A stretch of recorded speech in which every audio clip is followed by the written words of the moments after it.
want to take a few moments to talk about what has been happening in Israel in a similar way to that which I talked about what happened in Ukraine. I was gratified to be of an accord with experts as to what I felt would happen in Ukraine, and I was even more happy that we were all wrong about what would happen there. I hope I'm wrong about what I think will happen in Israel and the Gaza Strip and Palestine.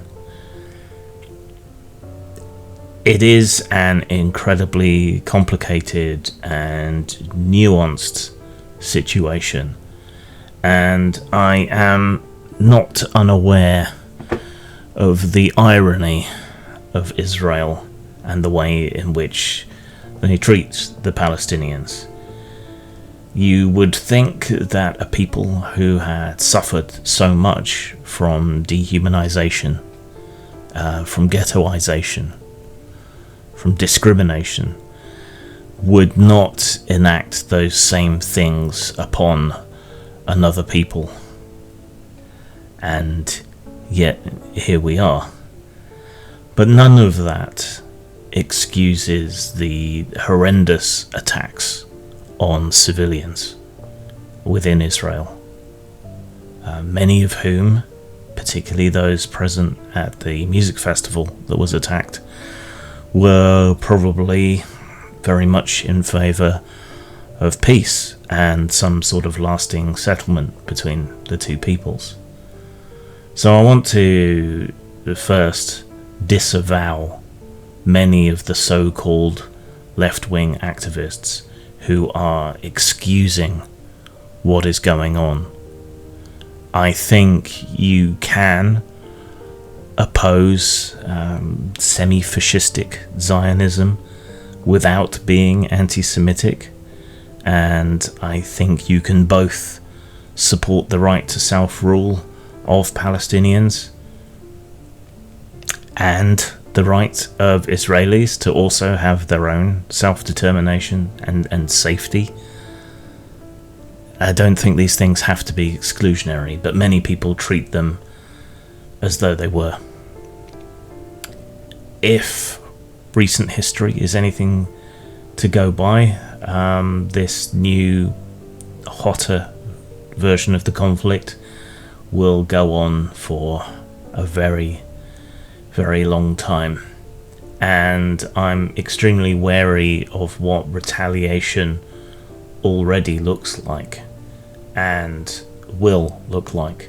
There have already been retaliatory military raids, somewhat indiscriminate, airstrikes, somewhat indiscriminate, and Israeli militants have already launched retaliatory counterattacks against seemingly uninvolved Arab villages.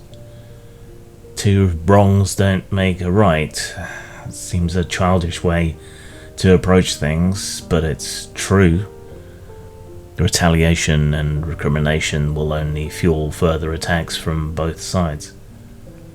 I think we've learned, hopefully, or we should have learned as a world from 9/11, that punitive and often misdirected retaliation is hugely expensive, equally inhuman to terrorist attacks, if not more so, and accomplishes basically nothing in the longer term. But I sympathise with Israeli people who may feel that they don't want to fight with their hands tied behind their back, being held to a greater moral standard than the terrorists who've launched these attacks. But I think you have to try and occupy the moral high ground, especially if you're Israel and this is expected of you. Now the tactics, what's happened here, seem in many ways very much like Paris in 2015 or Mumbai in 2008, just scaled up enormously. Gunmen and bombers scattering throughout a territory, attacking indiscriminately, whether they're attacking security forces or civilians, people just going about their business. Even the Manchester bombing, this is reminiscent of that, attacking large gatherings of uninvolved people. And it's not like Israel is short of military targets. Of course, you're always preparing for the last attack that you've suffered, so something new will be along the pipe soon. This is probably the largest and most effective implementation of those tactics that's happened thus far.